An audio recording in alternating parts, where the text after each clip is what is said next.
തദ്ദേശ ഭരണ തെരഞ്ഞെടുപ്പിൽ സിപിഐഎമ്മിന്റെ പ്രചാരണം നയിക്കാൻ ഇക്കുറി 5 പേർ. വി.എസ്. അച്യുതാനന്ദനൊപ്പം പിണറായി വിജയൻ, കോടിയേരി ബാലകൃഷ്ണൻ, എസ്. രാമചന്ദ്രൻ പിള്ള, എം.എ. ബേബി എന്നിവർ സംസ്ഥാനത്തെമ്പാടും പ്രചാരണം നടത്തും. തെരഞ്ഞെടുപ്പിൽ ജയിക്കാൻ കഴിയുന്ന സാഹചര്യം നിലനിൽക്കുന്നുണ്ടെന്ന് സംസ്ഥാന കമ്മിറ്റി യോഗം വിലയിരുത്തി. പ്രതിപക്ഷ നേതാവ് വി.എസ്. അച്യുതാനന്ദനൊപ്പം 4 PB അംഗങ്ങൾ കൂടി ഉൾപ്പെടുന്ന സംഘമാണ് തദ്ദേശ തെരഞ്ഞെടുപ്പിൽ സിപിഐഎമ്മിന്റെ പ്രചരണം നയിക്കുക. വി.എസിനൊപ്പം പിണറായി വിജയൻ, എസ്. രാമചന്ദ്രൻപിള്ള, കോടിയേരി ബാലകൃഷ്ണൻ, എം.എ. ബേബി എന്നിവർ സംസ്ഥാനത്തെമ്പാടും പ്രചരണത്തിനെത്തും. SNDP ഭീഷണി നേരിടുന്ന തെക്കൻ ജില്ലകളിലാണ് വി.എസിന്റെ പ്രചരണം കേന്ദ്രീകരിക്കുക. തിരുവനന്തപുരം മുതൽ തൃശൂർ വരെ വി.എസിന് പര്യടനം നിശ്ചയിച്ചിട്ടുണ്ട്.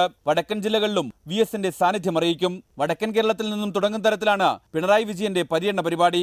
സ്ഥാനാർത്ഥി നിർണയവുമായി ബന്ധപ്പെട്ട് മുന്നണിയിലും പാർട്ടിയിലും പരമാവധി ഐക്യം നിലനിർത്താനായി എന്നാണ് സിപിഐഎം സംസ്ഥാന കമ്മിറ്റിയുടെ വിലയിരുത്തൽ. പാർട്ടി തീരുമാനത്തിന് വിരുദ്ധമായി മത്സരരംഗത്തുള്ളവർക്കെതിരെ നടപടിയെടുക്കാനും സംസ്ഥാന കമ്മിറ്റി കീഴ്ഘടകങ്ങൾക്ക് നിർദ്ദേശം നൽകി. മുന്നണിയിൽ അഭിപ്രായ ഭിന്നത നിലനിൽക്കുന്നിടത്ത് ഇനിയും ചർച്ചകൾക്ക് സാധ്യതയുണ്ടോ എന്ന് പരിശോധിക്കാനും കീഴ്ഘടകങ്ങളോട് സംസ്ഥാന കമ്മിറ്റി നിർദ്ദേശിച്ചു.